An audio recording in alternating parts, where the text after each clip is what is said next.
আর কোনো দাবি নাই, আর কোনো দাবি নাই। আমি টাকা দিচ্ছি রাহাত আর রিয়াজের কাছে। ওরা দুজন আমার ফর্ম পূরণ করে আমার টাকাটা নিছে 5 লাখ টাকা 5 বছরের জন্য। আমি আমার বাবারে পাঠাইছি এটা ডকুমেন্টস নেওয়ার জন্য। ওরা লাল একটা কাগজ দিয়া দিছে, এই জায়গায় আর কোনো ডকুমেন্টস দেয় নাই। না দিয়ে ওরা টাকাটা আমার অ্যাকাউন্টে না ঢুকে এখন আইসে দেখে আমার অ্যাকাউন্টে টাকা নাই 5 লাখ। ওরা 5 বছরের ফিক্সড করে নাই। এখন আমার অ্যাকাউন্ট একদম খালি। মালয়েশিয়া থাকে 3 লাখ টাকা আমি ফিক্স করছি। আমার স্যার এসে দিয়েছে আমার এই যে আমি এক মাস ঘুরিয়ে আমি আইয়ে পাইছি স্যার। আমার এই আর কিছু দেয় নাই আইয়ে দিয়েছে। আমার অ্যাকাউন্টে টাকা আছে নাই, মানে আছে খালি ওটা 700 টাকা আছে। আর দাও না তো এই 7 লাখ টাকা হইছে জমা। এখন আনে ওই 5 লাখের কত জানি আছে আর 2 লাখে আমার দিয়ে দিছে। কে কিনেছে? হ্যাঁ, কার কার কাছে জমা দিয়েছেন? দিছে রাহাত ভাই আর রিয়াদ। এই দুইজনে রাহাত ভাইরে দিয়ে আমি টাকা হ্যাঁ, রাত ভাই কি বল? রাত তো উপস্থিত কি কি বল? বলছে, আপনার টাকা আমি নিয়েছি, আমি ড্রাইভার, যদি ভাই একটু সহ্য করতে হবে, আপনার ধৈর্য ধরতে হবে, টাকাটা দিমু, একটু ব্যাংক ব্যালেন্স বাজার করা লাগে, পরে আপনাকে টাকা দিমু, এই কথা রাহাত ভাই কইছে।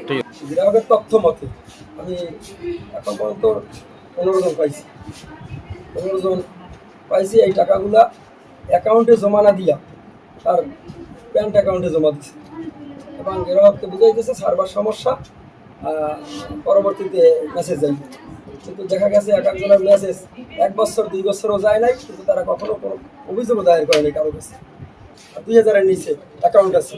তো এ যাবৎ আমি অ্যাকাউন্ট চেক দেওয়াইতেছি, ব্রাঞ্চ ম্যানেজার আসে, ব্রাঞ্চের কর্তৃপক্ষ আসে, এই আলার কর্তৃপক্ষ আসে, তাদের দ্বারা আমি চেক দেওয়াইতেছি যে আসলে আরও কোনো লোক আছে কিনা।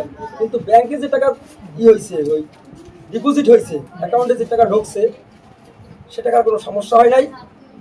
সমস্যা হয়েছে আমার মাদার অ্যাকাউন্টের টাকাটা খালি করে নিয়ে গেছে।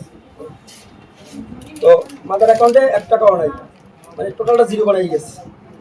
এখন যে লোকের মানে আমি তথ্য গ্রহণ করছি, তাতে এই 15 জনার প্রত্যেকে বলে কেউ 5 লাখ, কেউ 7 লাখ, কেউ 3 লাখ, তারা বলে 3 লাখ, 4 লাখ, 5 লাখ ডকুমেন্টস তাদের কাছে। ওই যে রিসিভ আছে, আমি রিসিভগুলো সংগ্রহ করছি। করার পরে আমি ক্যাশিয়ারের নামে আমি তাৎক্ষণিকভাবে আমি হেড অফিস জানাইছি, সব জায়গায় জানাইছি, প্রশাসনও জানাইছি, ওসি মহোদয়কে জানাইছি। ওসি মহোদয়কে জানানোর পরে সে বলছে এটা জিডি করার জন্য। আমি তার নামে জিডি করে রাখছি।